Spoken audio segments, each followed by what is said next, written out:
I'm going to give you everything you need to know from this starting screen to the most intense battle that you can take on in Pokemon TCG Pocket. Come along with me for a complete beginner's guide. There's going to be a ton in this video, so I will have timestamps for each section. Hopefully, I answer any question you have about Pocket, and I do have a big tip for you at the end. This will be littered with great tips, but at the end, I have what I think is the best tip. I know it's a little hook to get you to stay around, but I mean, can you blame me? It's also a really good tip. So let's get into it. Thanks for joining me, everybody. This will be my new account, New Spragels, and a good thing to mention is you can re-roll your accounts. We will be talking about this to try to get some of the best cards early, and in doing so, you will not need to pick a new name every time. You can pick the same name over and over again. I know some people are worried about that.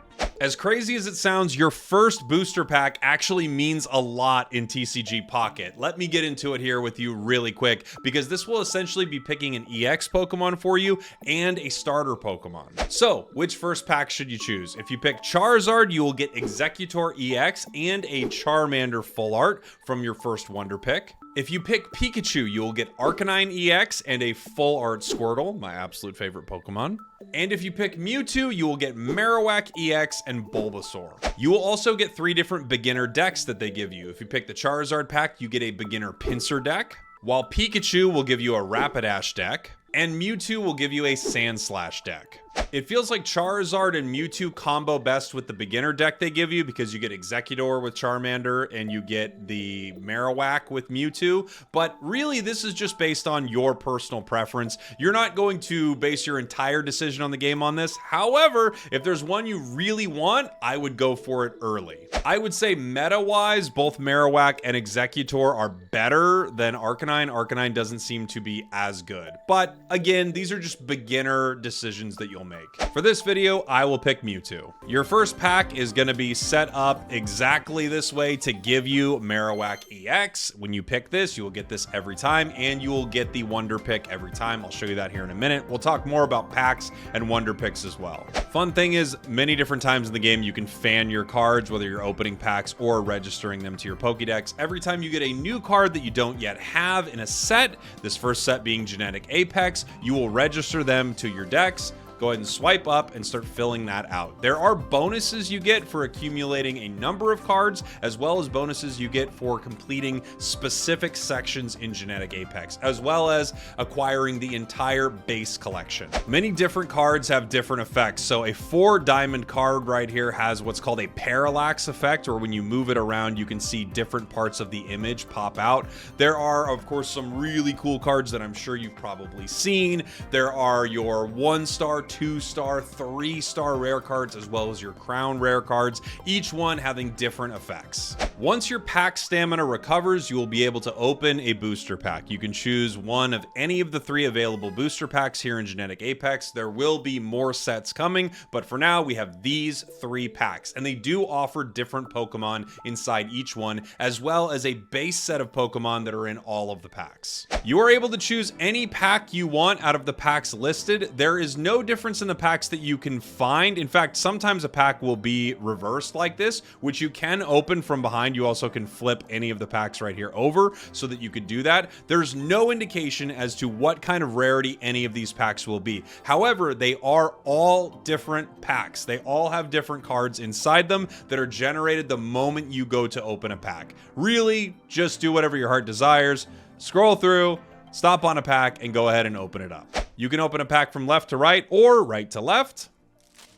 And once you begin opening a pack, you can, once again, fan your cards to see what's there. It also can be a little anticlimactic, so I don't often fan my cards, but sometimes it's fun to fan them over and see that you have something fun coming. By opening cards, you will increase your level. You saw that go up at the top of the screen. You also will get yourself pack points. We'll talk more about pack points in a bit. Above each of the packs, you will be able to see a lot of the cards, not all, but a lot of the exclusive cards that are in that set. So if you're looking for things like Dragonite, Mewtwo, Gardevoir, they're going to be in Mewtwo. If you're looking for things like Charizard, Lapras, Executor, they're going to be sitting inside Charizard. For Pikachu, you've got things like Pikachu EX, Blastoise, Wigglytuff, Brock. Lots of great cards in each set. And I'll have a separate video going over which set to pick. In fact, I've kind of got one right right now, and I'd like to make one for a lot of the beginning players. In general, if there's a specific line of cards that you're most interested in, I would focus on those packs until you are able to get a decent amount of them and then start spreading out. If you want to complete your collection, you would pick a variety of packs, but early on, it's probably good to focus on one so that you can get a deck that you like. As I said, you may encounter packs that are flipped over in here. They don't make a difference, but it is cool. They show you all the types that are available in this set. You open it from behind, and then you pull your cards in reverse order, which is fun. And you kind of can't really fan them out the same way. You can kind of do that as your cards flip over. Nice. Ekans. Frostmoth. Love Frostmoth. Venonat. Snom. Ooh. We're building the Frostmoth deck, everybody. As the game tells you, pack hourglasses will lower the cooldown of you opening packs. Each one lowers it by 1 hour, so 12 of them gives you a pack. 120 of them would let you open 10 packs at once, which is a cool thing to do, but doesn't change the likelihood of you getting rare cards in any way at all. It's just a fun way to open packs. You unlock pack hourglasses in a bunch of different ways. One of the easiest ones is leveling up early in the game, which is why resetting an account is such a popular thing when you first start playing. We'll get into it here in a sec after we talk about collecting. Pack hourglasses to open packs, as well as wonder hourglasses, can be exchanged for your shop tickets in the shop. You'll get a lot of those through playing. There's also a premium shop that is connected to the premium pass. You get a 2-week trial right when you start for free if you would like to do that, which lets you open additional packs every single day, 1 additional pack every single day, as well as get a really cool collector Pikachu card and some of these pack hourglasses and wonder glasses. While you are collecting cards, you will get different infographics that pop up and give you fun little facts as you're completing your collection.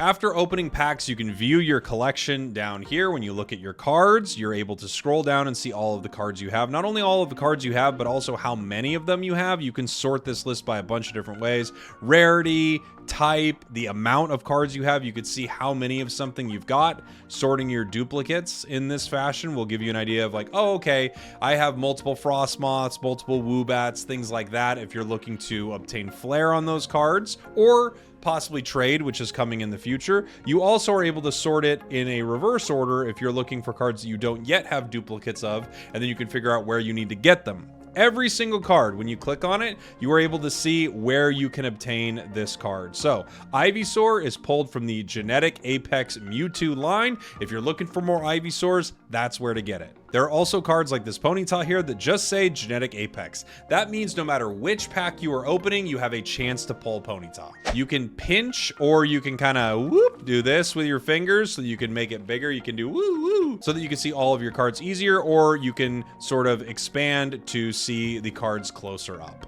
Clicking this little button below decks right here will show you all of the cards you do not yet have. You could scroll down to it and say, where do I get whatever this card is? Oh, this card is going to be regular 1 Diamond Pikachu, and it tells you you will find that in Genetic Apex Pikachu. This is a great way to look through your collection and go, all right, I know what I want, or maybe I don't even know what the next card here is going to be. What is it, and where can I get it?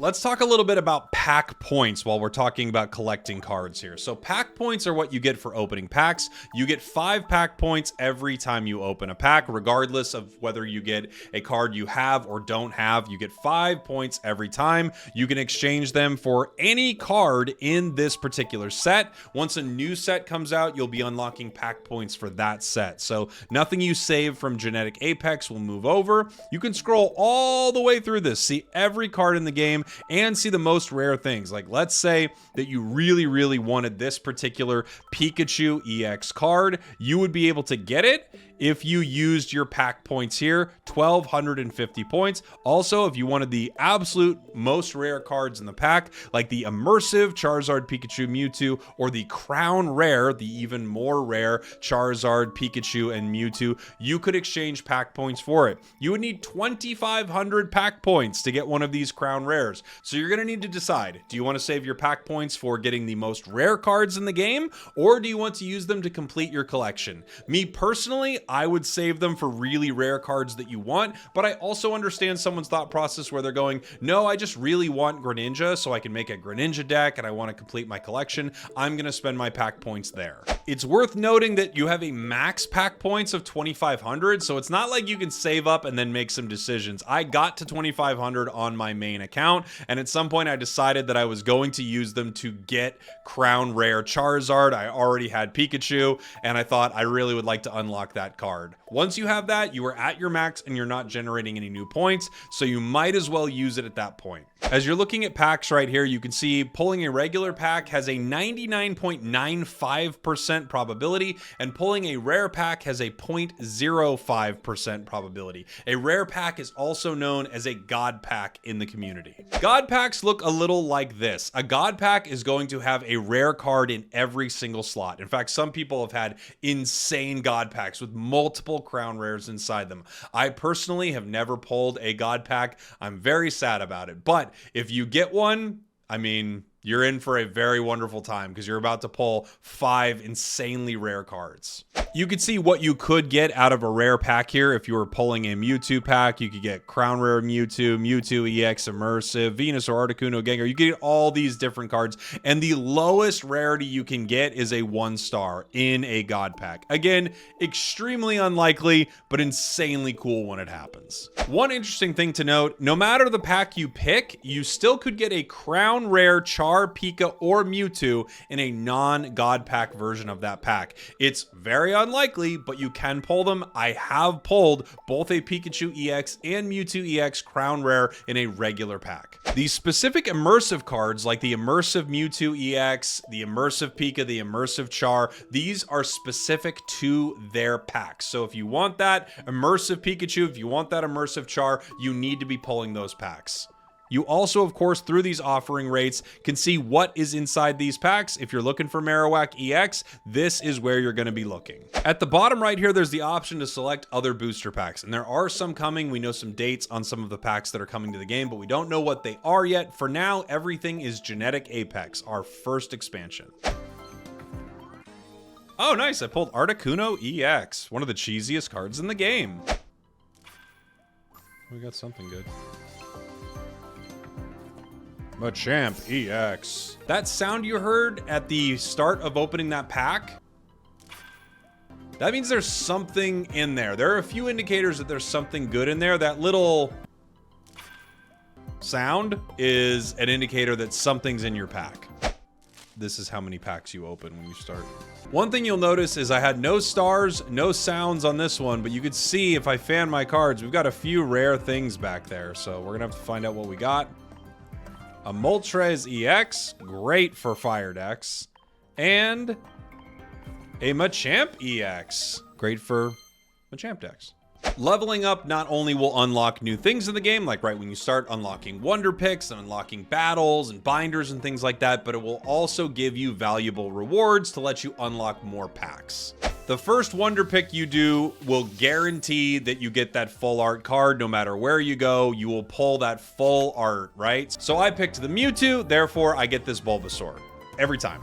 As you can see in the game, there are also special kinds of wonder picks that can appear. The Chansey pick, the rare pick, the bonus pick. In the Chansey pick, you will have the opportunity to get Chansey at a low cost, and every time you pick a Meowth, it will turn into a Chansey next time you come back to it. The rare pick has an opportunity to give you a ton of different rare cards, which is really nice. So you kind of get a almost guaranteed rare card, and then the bonus pick will come at no cost and will get you just a nice reward for logging in and checking out your wonder picks. As you scroll through the wonder pick section, you will find people that are your friends, people that are not your friends. You will find random accounts. You could find someone playing the game in a different language, which I think is really cool. You could scroll by one of the wonder picks and you would notice that, oh, actually this person is playing from Japan, so you'll be able to pull all of the wonder picks in there, and the cards you get will actually be in Japanese, which I think is very fun. Under each wonder pick, it will tell you the cost to wonder pick it. So if you look at this, the cost here is 1, That is because the highest rarity card in there is a 2 diamond.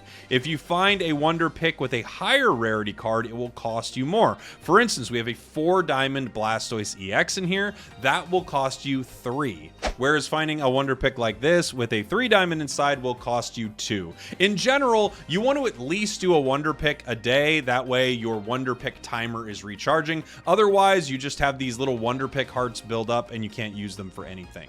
As you look through your wonder picks, there's a nice little indicator next to a card. You can see Golduck right there. We have Golduck, so it shows that it is in our decks already in the bottom left-hand corner of Golduck right there. Or if you scroll down to this person's Genetic Apex Pikachu pack, you can see we don't have a single card. So anything we pull from that will add to our Pokédex. You also can, of course, be hunting for specific cards, but you've got a 1 in 5 shot of finding the card, and there is no way to give yourself better odds. I do not believe there will ever be a chance for you to get a 3-star or a crown rare card in a wonder pick. Wonder pick stamina is generating the same way that your pack stamina does. You get 1 point every 12 hours. You are also able to use Pokegold, which I don't think anyone would want to do, and Wonder Hourglasses to recharge your stamina. I would probably chill on this at the start of the game, do a wonder pick here or there, and then later, if there's something you really want, you can use some of your wonder pick stamina to grab it. You will notice as you're scrolling through your wonder picks, some of them will be down here and they will be expired. You can use a rewind watch to actually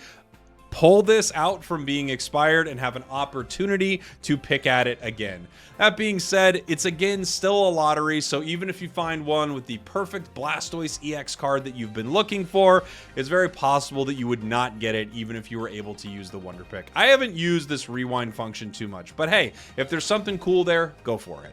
When it's time to wonder pick, they shuffle them up and you get to pick your card. I've always found that bottom left is the worst and I pick it every time. I'm superstitious like that. When you wonder pick, the card is added to your collection, not taken away from the person who picked it. It's just a fun way for you to generate extra cards. And every once in a while, you get pretty lucky.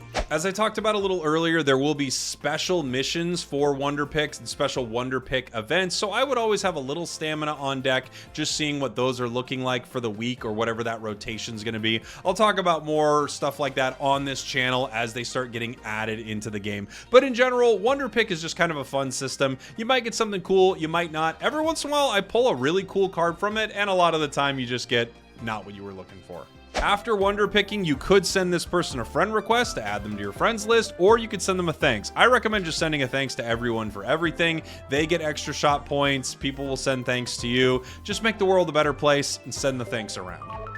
As you are battling or as people are checking out some of your collections, people will give you thanks. You will use these thanks to get shop tickets. This is why I just give everyone a thanks I battle, everyone a thanks I wonder pick, spread the love around, give everybody something to unlock. Let's talk about missions. There are a ton of different missions that are going to pop up in the game. We have beginner, daily, dex, deck, premium missions. We also have missions that will be event-based that are not in the game currently. For deck missions, these are going to give you rental decks. If you get the chase card in that rental deck, in this particular one, it was Pikachu EX, they will let you use this rental deck for a short period of time in your battles. For the Dex section, this is specific to Genetic Apex, the set that we are in. The more you get, the more of these emblem tickets you are able to unlock. You use the emblem tickets in the shop to unlock these guys right here. Wake up, you little shop. To unlock these emblems right here. They're just a nice way to customize your account. The beginner missions are some of your best missions. Not only do they give you a ton of packs to open by completing them, you will also get this wonder pick stamina as well, which is really nice. Just helping you build up your collection early. Don't get too used to it though, because they do start to pull back on some of this stuff. When you start, there are a bunch of missions in the beginner section that will give you a ton of additional hourglasses. Now, as you're seeing this, you can see 24 hourglasses for getting to level 3, 24 for opening 4 booster packs, doing a wonder pick you get 24, 24 for doing a solo battle, collecting cards, etc. You get a ton of hourglasses from doing this. This is a huge amount of cards that you will open early. bigger than any moment in the game without you spending real money. This is why many players decide to reset their account after they go through a few of their beginner missions, because they'll decide whether or not they liked some of the cards they pulled. Now again, those early cards that you get are locked in, but after those first couple things where you get the EX card and you get the Wonder Pick full art, you are playing inside the game's luck. You could pull a Crown Rare Pikachu in the first pack after that. Every day you will be able to do your daily missions, you complete them, and you will be able to unlock your Hourglasses for the day. There are a lot of easy ways to complete this. You could literally log in, open one pack, do a Wonder Pick, and you are done for the day. You also could log in, Wonder Pick, go to participate in a battle, immediately concede, and then you're done for the day. Super simple. Do your daily missions and you will get yourself some extra Hourglasses. Easy peasy. The advanced missions tab will give you a lot of different things in the game to check out. By completing this, you will unlock Shine Dust as well as more pack Hourglasses. So just go through it. Register a friend by sending a friend request to someone that you Wonder Pick with. Edit a deck, send a thanks, apply card sleeves, apply a playmat. We'll talk about all of the different ways that you can customize your account. Send 5 thanks. You should be sending thanks in general, but just go through here, complete all of these so that you can unlock more ways to open packs and customize your account. If you have the premium pass, you'll have premium missions that will give you the opportunity to use your premium tickets in the shop. Right now in the shop during the soft launch, there isn't a ton to get in here. You will be able to pick up this Pikachu as well as some of these items, but this will get updated as the game continues, giving players that spend money in this game new things to buy.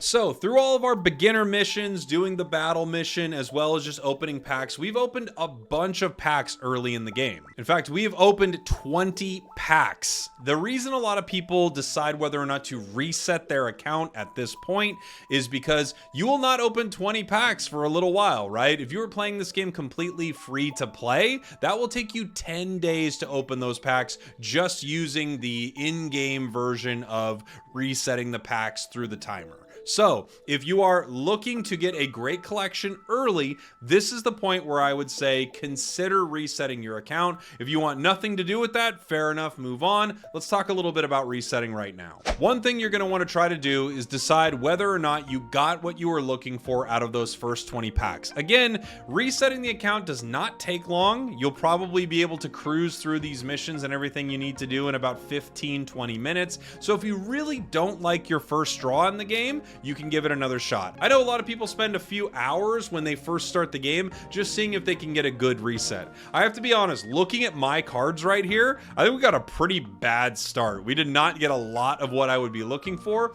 However, we got Moltres, we got Pikachu EX, we have a decent art Machamp, but a lot of people would reset until they got maybe one of the immersives that they were trying to pull. It's all going to be fully based on personal preference, but this is the moment where I would consider resetting your account. Outside of this, if you've been playing for a week already by the time you've seen this video, I wouldn't stress too much about it at that point. If you do want to reset, it's pretty simple. You will head into the settings, you will head on over to other, you will then scroll down to account, and you will click delete save data. A couple things to keep in mind with resetting. Don't link your Nintendo account, Google account, or anything like that until you have an account that you want to actually use. You could reset a few times. Once you get a few things that you want, I would stick with it. I don't think you need to obsessively reset to get the absolute best start possible. But if you're looking for something like Mewtwo EX, yeah, reset your account until you get a few of the cards that you want and then go from there. It's your account. So let's talk about Shine Dust, cosmetics, flares for your cards. Now, I'm sure that while you've been playing or even playing against, the computer, you've seen different cosmetics on cards, right? These are called flares. So to obtain a flare, you're going to need a few things. You're going to need a decent amount of Shine Dust, which you will get by completing missions and opening packs. Basically just going through the regular motions of the game, you will unlock Shine Dust as you are opening packs and as you are playing. You will also need duplicates of cards. So taking a look at this Doduo right here, I've got 48 of them from opening cards. So we'll be able to use something like this to obtain some flair. However, if I was looking at something I didn't have a duplicate of, like this really beautiful Rapidash, and I wanted to put some cool looking flair on it, I couldn't because I only have one Rapidash, and to get flair put on it, not only do I need the Shine Dust number necessary, I also need an extra card. card. So you need at least 3 cards to be able to obtain Flair for something. They will not let you go under 2 because you can have 2 of a specific card in a deck. I'm guessing this is also how trading is going to work in the game, but for now, this is how you are able to obtain Flair. I can't do anything on this Rapidash, but I've got a bunch of these Sandshrews, so I'd like to obtain some Flair for it. Let's say I love Sandshrew. I actually really like a Sand/Slash deck. I obtain my Flair right here, and I only have this one option. Now, there are a few things to notice about this option and to notice about what happens when you get this Flair. I will exchange right here to get this gold cosmetic Flair. I want you to notice the word cosmetic there right next to the Flair. You can see what it does here. I will have these sparkles on my Sandshrew when I'm looking at it. It is a cosmetic Flair, meaning I will be able to see this when I'm just looking at my cards. This is different from Battle Flair. This being a basic card, it's asking for 3 Sandshrews, and for the amount of Shine Dust, I will give it to them, and I will unlock this cosmetic that I can put on any of my Sandshrew cards. This cool little moment right here. There we go. Now you'll notice something interesting. On some of the lower rarity cards, you have to unlock multiple versions of their Flair before it lets you unlock some of the other ones you're looking for. So if I would like to unlock this one right here, the Fighting Energy Flair Cosmetic, or I would like to unlock this one right here, the Diamond Flair Cosmetic, I would need to unlock this guy first, the Small Stars Flair Yellow in battle. Now, this is what's important. You'll notice this card is doing nothing right now until it drops itself into battle. When it drops into battle, it would have this cool Flair effect, but the rest of the time it wouldn't. A cosmetic Flair would be on all the time, regardless of if it's in battle or not, or it's landing on the board or not. However, the battle Flair only shows up when being used in battle. So let's say I want to keep going. I'm going to exchange some more of my Sandshrew, some more of my Shine Dust, because I really want to get this Small Stars Yellow for battle.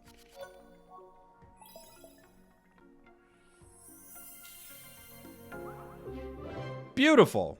And again, we unlock the next level of this. This is kind of what you're doing with some of the earlier Flair cards in the game. As you start to get into your more rare cards, you will notice that they don't have the same requirements. So let's scroll down to something a little more rare that I have a few duplicates of in case I wanted to get some cool Flair on it. Like, okay, yeah, how many of these Charmanders do I got right here? I got 5 of them.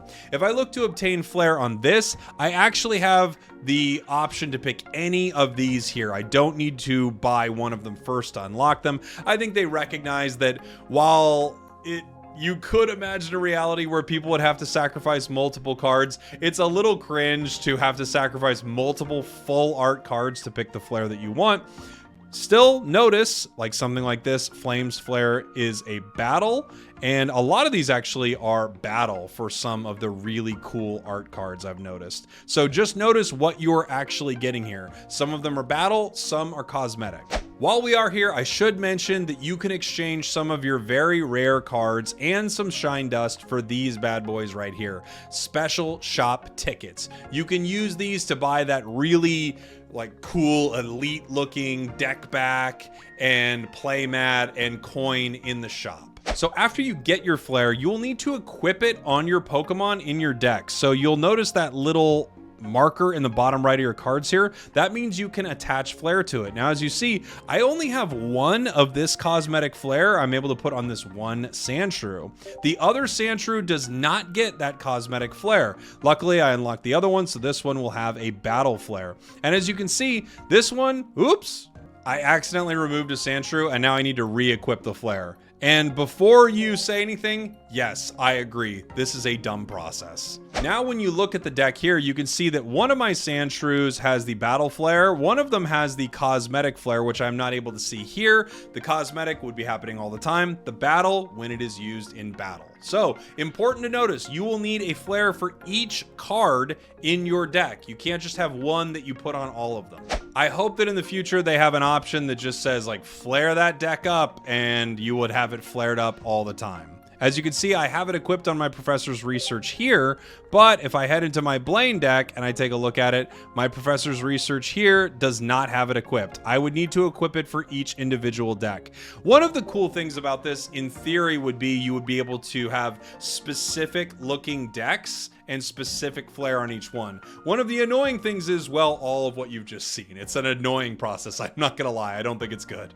There are some customization options available in this game, like binders and display boards, which I think are pretty cool. There isn't a ton to say about it, except you are able to create a binder and you are able to put a bunch of cards in it. You would then be able to showcase this in the community showcase, or your friends could look at it and people could think it's cool, give it a like, and you get a little extra thanks bonus. Outside of that, it's just, if you like it, if you like showcasing your cards, like these are all my immersive cards that I've pulled, cool. If not, it's not a necessary part of the game. Obviously, it all depends on what you want to do. A lot of this game is based around collecting, so I could imagine people being pretty stoked about some of the cards they get and putting together a cool binder. There are also different display boards where you could display one of your cooler cards, right? Currently, there's just the Eevee and the Sleek Frame, but more and more will be unlocked as the game goes global.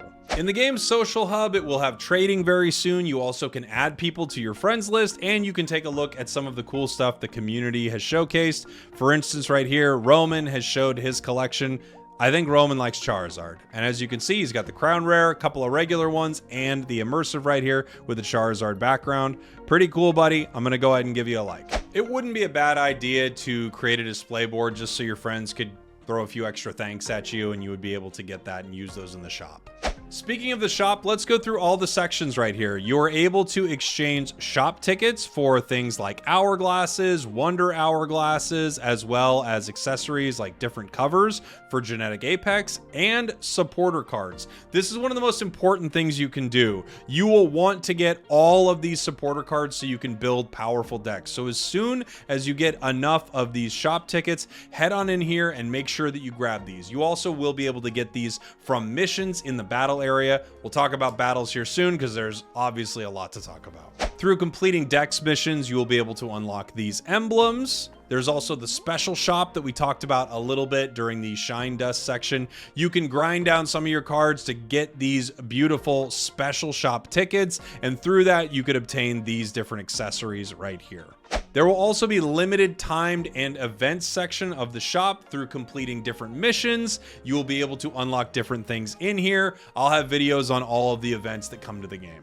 Currently in the soft launch, there's nothing in this section of the shop that you can purchase with Pokegold, but there definitely will be when the game comes out. This will be cosmetic items for the game. There's currently nothing that has been found in the game that you can actually pay for that gives you an advantage. For instance, you cannot pay for a Mewtwo EX that is better than the Mewtwo EX you could pull in packs. It would simply be a different looking Mewtwo EX, which could be pretty cool, but it wouldn't have other benefits. All right, let's talk about one of the most important things, at least for me in this game, and that is battling. You will learn how to battle through the guide section, and I highly recommend you go through it, especially after the 6th level. As you go through the 7th, 8th, all the way to the 13th, this will unlock different cards that you can use, so I would highly recommend do these guide missions. Once you do that, you'll have the ability to play these solo battles against the computer. There will also be event battles that open up throughout the game. Currently in the soft launch, there are no events, but I know there are events coming to the global version of the game. In these battles, you will be going up against different trainer decks your opponent has in the Genetic Apex set. The cool thing here, up at the top right, you can click expansions and you will see that they will have more missions when they unlock new sets in the game, which I think is pretty exciting. You are able to play these decks against your opponents. They have little tasks that you can do as well that will unlock things like first time rewards, giving you pack hourglasses, giving you shine dust, and giving you shop tickets. And then they have specific battle tasks that you will unlock additional shop tickets for. They start off pretty easy, like put 4 basic Pokemon in play or use fire type Pokemon to knock out Pokemon. After you do beginner, you have intermediate, advanced, and then finally expert solo battles. The further you go, you'll notice that the challenge missions get a little harder, like beat Pikachu EX using only water type Pokemon. Obviously, this could be a little tough, right? Because you are weak to these Pokemon. Or win this battle using a deck where all the Pokemon are of 1, 2, or 3 diamond rarity. So you won't have any EX Pokemon on your side. I actually really like this because it just sets up a lot of opportunities to build some really fun decks. You'll also notice as these battles get bigger, some of them ask you to do things like do a certain amount of damage or win a certain amount of points. If you'd like, you could just set a good deck against it, hit the auto battle function, kind of walk away and let it grind that a little bit for you. The solo missions are a great place to cut your teeth and start understanding what's going on in the battling portion of this game. You also get to see a lot of cool decks that you could build, or some ideas to build decks, like a Graplock deck or a Nidoking deck or something like that. It is pretty fun to go through this, and you do learn a lot about the battles in this game. So battling is different from the TCG as you know it, but it has a lot of similarities. You have 20 card decks, and if you run out of cards, you are not done. You do not deck out. It is not over. You can go through all of the cards in your deck and continue battling. It is a first to 3 points to win. Every Pokemon you knock out is worth 1 point, unless you knock out an EX Pokemon. Those are worth 2. That is the risk and reward of playing some of these really powerful EX Pokemon. They're great, but if your opponent can get a KO on one of them, they are a lot closer to beating you. At the start of the battle, you flip a coin to determine who will go first and who will go second. The player that goes first is able to play their cards first, but cannot place energy on their first turn. There is no energy in your deck. Your deck is comprised of 20 cards with no energy cards. You generate 1 energy every single turn, except for that first turn. Outside of a couple cards like Misty, there's really no way to attack on the first turn. A lot of people think that the player playing second has an advantage, and in some ways, I gotta agree with that, because you are able to not only put out your Pokemon, but you are able to attack on that first round of combat, depending on what you have in your active spot. Speaking of your active spot, that is your Pokemon that is out front and fighting. This is the Pokemon that's going to take the brunt of the damage from your opponent and deal all of the damage on the other side. There are some abilities and things that can kind of change that up, like something like Zebstrika that can attack your opponent's bench. But in general, the 2 Pokemon in the active spot are the ones duking it out and doing battle. Each card has a required amount of energy to use their attack. Some cards are completely colorless, while others require a lot of a single type. For instance, Machamp EX requires 3 fighting type energy, whereas someone like Wigglytuff only requires 3 energy that are colorless, so it can be played in a lot of different decks. There are 3 types of Pokemon. There are basic Pokemon, Stage 1, and Stage 2. These go through the evolutions of cards. You have Charmander, then the Stage 1 Charmeleon, and then finally the Stage 2 Charizard, either EX or non-EX version. You are able to evolve any card on your bench or the active spot as long as it is not the turn you originally played that card. So if you played Charmander turn 1, you're coming back to it for your next turn on turn 3, you can put Charmeleon on top. Evolving your card gives you a new max HP, but not a full HP. So if you've already taken damage, that damage will move over to the new card with the new max HP filling up a bit there. However, it will relieve you of status conditions like poison or sleep. So there are some opportunities there to evolve and get rid of an annoying status condition. Of course, going from a basic card to a stage 1 to stage 2 will not only increase your HP, but it will increase your damage.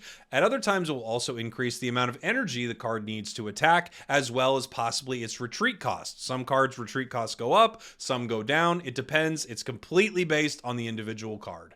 Outside of your Pokemon, your decks are also built with trainer cards. These are item cards and supporter cards. You are able to play as many item cards as you want in a single turn and 1 supporter card per turn. So you can play 1 Professor's Research or 1 Sabrina. You are not able to play both. Item cards give you a nice little boost, like a Pokeball giving you a basic Pokemon that you could put on your bench if you would like, or something like Potion that would be able to heal your card.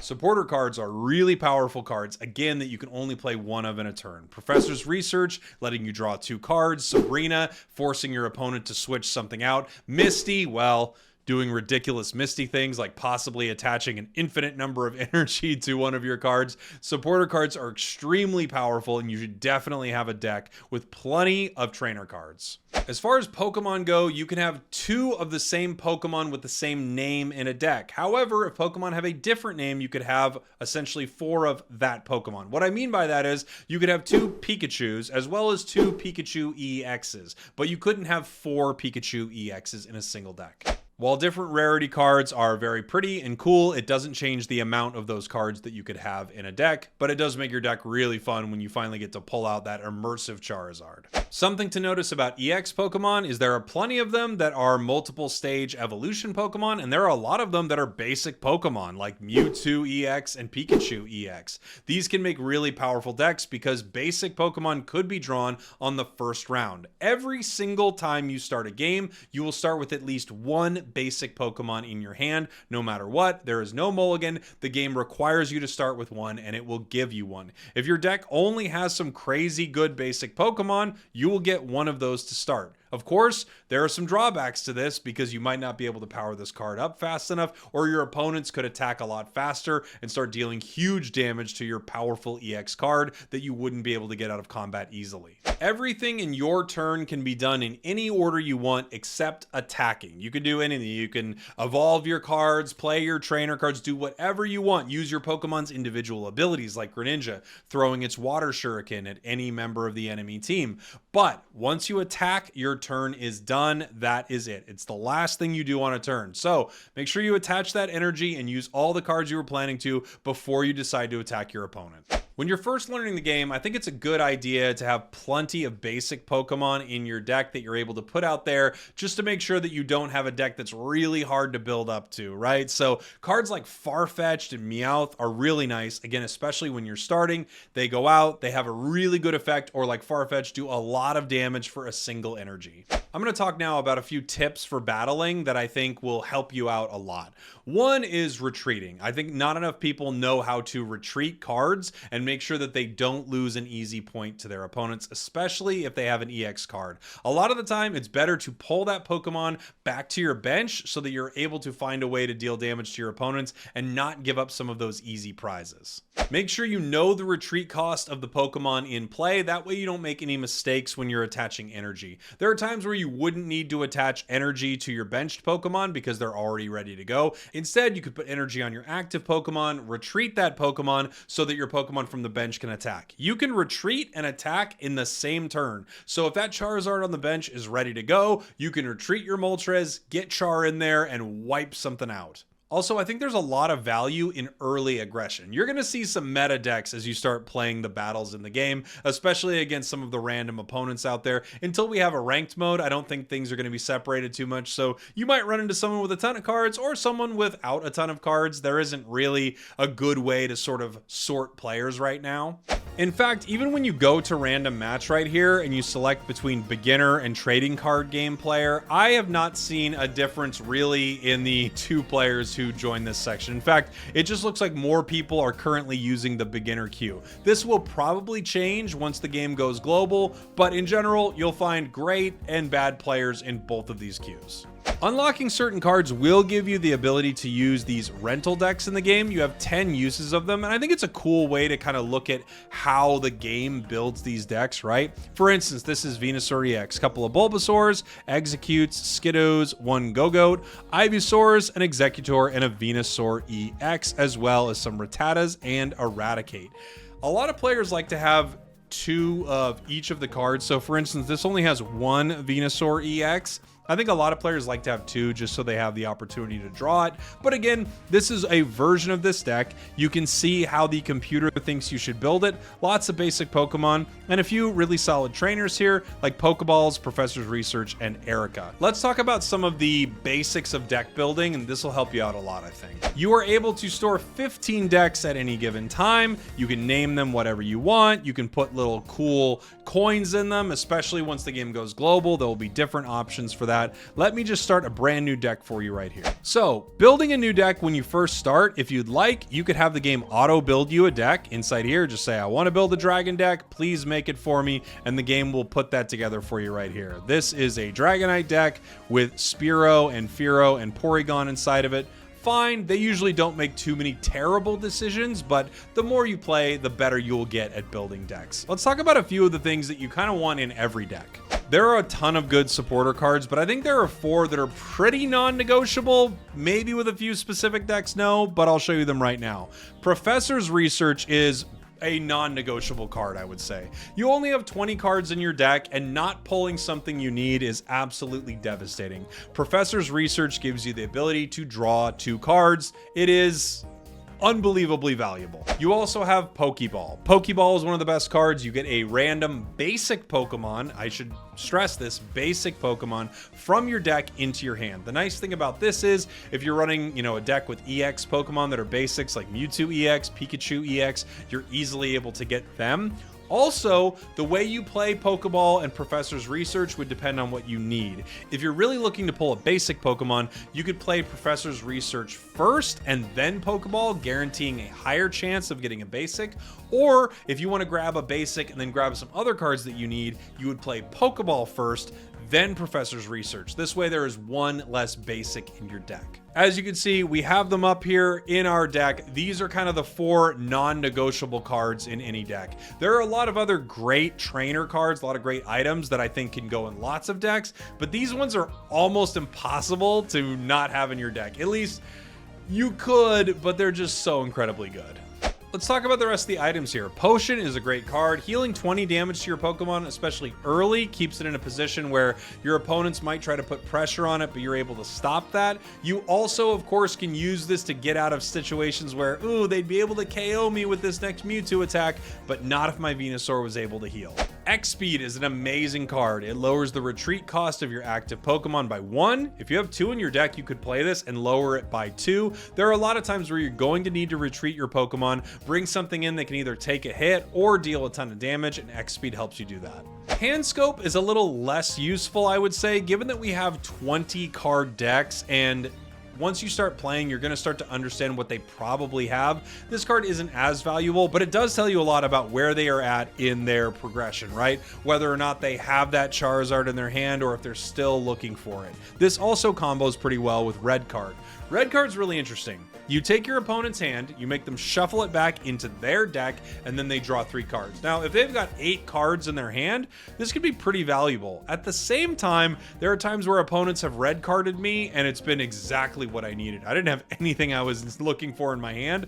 They red card me, I get a Professor's Research, I get the EX Pokemon I'm looking for. So you're going to need to play the game a decent amount before you have a good barometer as to when you're going to want to red card your opponents. And then we have Pokédex. Look at the top 3 cards of your deck. This is a decent card and can give you an idea of what's obviously coming next and how you could play given that information. Not one of my favorites though. I would probably have a different trainer card, probably a supporter in my deck. Now, depending on the type of deck you're building, all of these supporters are incredibly good. Erica heals 50 damage to grass Pokemon. Misty is able to attach a crazy amount of energy depending on the luck of a coin flip to water type Pokemon. Blaine does extra damage with Ninetales, Rapidash, and Magmar. Koga, on the other hand, will take a card like Muck or Weezing, and it will pull the entire card from your active spot back into your hand. This creates some crazy cool strategies. Giovanni's always nice. It allows you to do 10 extra damage to your opponent's active Pokemon. There are a few really good breakpoints to use with Giovanni to pick up KOs that your opponent wouldn't expect. Brock is a tough one. It gives you a fighting energy to attach to Onix or Golem. It's not bad. This is just like a very, very specific card for a specific deck. Sabrina, on the other hand, one of the best cards in the game, in my opinion. Sabrina lets you switch out your opponent's active Pokemon to the bench. So incredibly powerful, so amazingly useful. I would highly recommend having something like this in most decks, at least one. And then Lieutenant Surge sets up a pretty specific strategy with Raichu to kind of create a bit of a nuke deck, or Electrode and Electabuzz. You are able to move energy from your benched Pokemon to them. You could use some fun retreat strategies where you pull something back, get that Electrode in there, switch the energy over, and do a ton of damage. So again, depending on the type of deck you are building, your supporter cards are going to start to fill in, and then things like Sabrina and Giovanni can fill into a lot of decks, as well as things like Potion and X-Speed. Things like Red Card, Hand Scope, and Pokédex are a little more specific, but you can make some really cool decks with them, especially once you start to understand the game a lot better. You'll know when you can Red Card your opponent and when it actually might be helping them. Now, let's just take a look at building a pretty basic deck right here. Let's say you're starting out and you want to build a Machamp deck. So, Machamp EX right here, we're going to take a look. Requires 3 fighting energy. It also has a pretty high retreat cost. In general, if you're looking to build a deck like this, you're going to take a couple of the Machamps, a couple of the Machokes, as well as a couple of the Machops. You could take one of the regular Machamps in this deck as well. This just gives you a higher likelihood of being able to evolve into Machamp because you have more in your deck, and it gives you an option to not play an EX Pokemon if you would not like to. Filling out the rest of your deck is going to depend on how you would like to play your strategy with this. Sometimes you're going to play all the same types. So you're going to say, I'm going to have Sandshrew and Sandslash with this. I've got Machamp here that requires 3 energy, so I'm going to take a couple cards that require very little energy to get online. Sandshrew requires 1, Sandslash requires 2, so it's pretty easy for all of these cards to get into play and then attach an energy every single turn and continue to fight with them. It's a pretty nice way to look at it. You also don't need to play your type of cards. Let's say you really like Machamp, but you want to have some normal Pokemon in there. Maybe you want Machamp and you'd like something like Meowth and Persian. Meowth giving you the ability to draw more cards, and Persian using colorless energy as well to do some cool amounts of damage. Colorless cards are a great addition to a lot of decks, right? So the Machamp deck needs fighting energy, but colorless, you can do whatever you want. So you can put in something like Farfetch'd, which does really powerful damage early for a colorless energy, or maybe something like Meowth and Persian, where if Meowth's out in that active spot, you're able to draw extra cards. If Persian's out in that active spot, you can discard cards from your opponent's hand when you're attacking. These are nice cards that you're able to round out any solid deck with, again, because they are colorless energy. You can kind of put them in just about anything.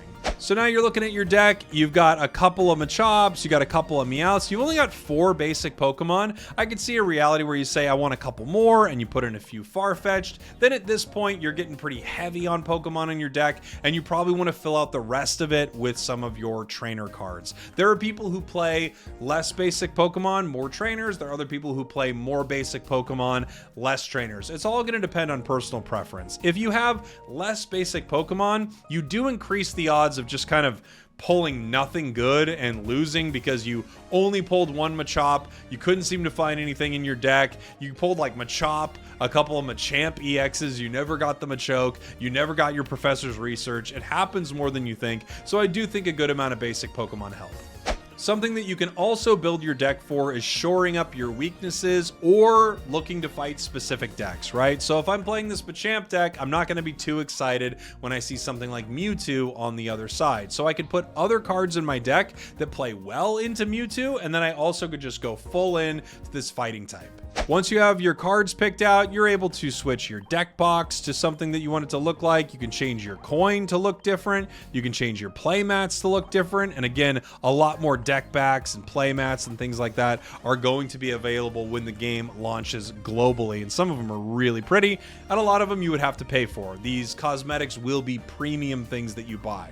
You also in the deck building process could be attaching Flair to your cards if that's something that you would like to do. And something to note is you can select the kind of energy going into your deck. The reason for this is really interesting. So let's say you're playing a colorless deck, you could have a specific type of energy. That way you know I'm running colorless, but I also have some dark types in my deck, so that's the kind of energy I'm bringing. Or you could have a multi-energy deck, something that looked a little like this. You could have a fighting lightning type deck. Now, this is not really a great combination. In fact, a lot of the times you see multi-type decks is because you have something in your deck like Dragonite, which requires 2 energy, water and lightning type. There are cards, however, that you could have in your deck and not have any energy for them and still do pretty well. Something like Weezing comes to mind. The cool thing about a card like Weezing is it has a really nice ability. Once during your turn, you can just poison the Pokemon in the active spot. Even if you don't have any energy for it, you can put this card out there, poison them, and then use something like Koga, a supporter card, to pull it back into your deck and switch in the Pokemon that you've been powering up. A lot of people love using Weezing as a stall tactic to power up their bench. So this is an example of that Dragonite deck I was talking about. This has Coughing, Weezing, Dratini, Dragonair, Dragonite, as well as Potion, Pokeball, Professor's Research, Koga, Giovanni, Sabrina. Now, when you build this deck, the game will add every type of energy that your deck has, right? It'll add all 3. However, you don't need darkness energy to make this work. You just need the water and lightning energy for Dragonite, whereas Weezing can use its ability to poison your opponents, and then you use Koga, switch it out, put that Dragonite in, start sweeping your opponents. So there are a lot of different things that you can do with deck building. When you first start, if you just want to say like, look, I want a fire deck, I don't know much about the game, build it for me. The game will do its best to build you a decent fire deck that you could take into battle. As you start to get more advanced and you start to understand what you're looking for, you can tailor decks to your specific needs. When you decide to go into battle, you will be able to select the deck that you want to take in there. Just something to remind you, just because you built a new deck does not mean that is the one that is selected. I've made that mistake too many times and run right back into battle with the deck I was just using. Let's talk a little bit about the premium pass for a sec. The premium pass gives you an additional pack every 24 hours. These packs are on their own timer. It doesn't change your regular pack timer to an 8-hour timer. It gives you an additional timer that you are able to unlock packs on. You can charge up to 2 of these at a time. So if you don't log into the game for 48 hours, you would have 2 of them built up, but you would kind of be wasting your other packs, so I would not recommend doing that. Anyway, just something I should mention there. You will get an additional pack every single day. This increases your card acquisition by quite a bit, and it's probably the most value that you could put into the game money-wise. You also get a 2-week free trial when you start. Not only can you face off against the computer or random people online, you also could set up a private match with your friend. Very, very simple. You just enter a password, they enter the same password, you both search for the battle, you link up, and you go. Very, very simple. I think a lot of people will be doing this when they go to live Pokemon events, which will be really cool. Just having even a battle like code for that event and everyone that's there is using it and just like matching up, I think would be very fun. One of my last tips that I would like to give you is just a tip that I give people when they're starting a new game, and I think it's very important to remember. You will never get to play this game, use these cards, create these decks for the first time ever again. You're going to get to do it once, and then you won't get to experience that fun moment. So while I would love it if you watched my videos and checked out my guides and built some decks with some of the things that I've cooked up, at the same time, I do think there's a ton of value in enjoying the moment that you're playing in, being okay with the times you lose, being excited with some of the cards you pull. You just won't be able to do it again for the first time. So enjoy that first time with all of these moments. Thank you all for watching. Thank you for listening. I told you it was going to be a long one, but I wanted to give you everything you needed to really start your journey in Pokemon TCG Pocket right. I hope it was helpful. Thank you so much for watching. Thank you for listening. I'll see y'all next time. We did it. Yeah.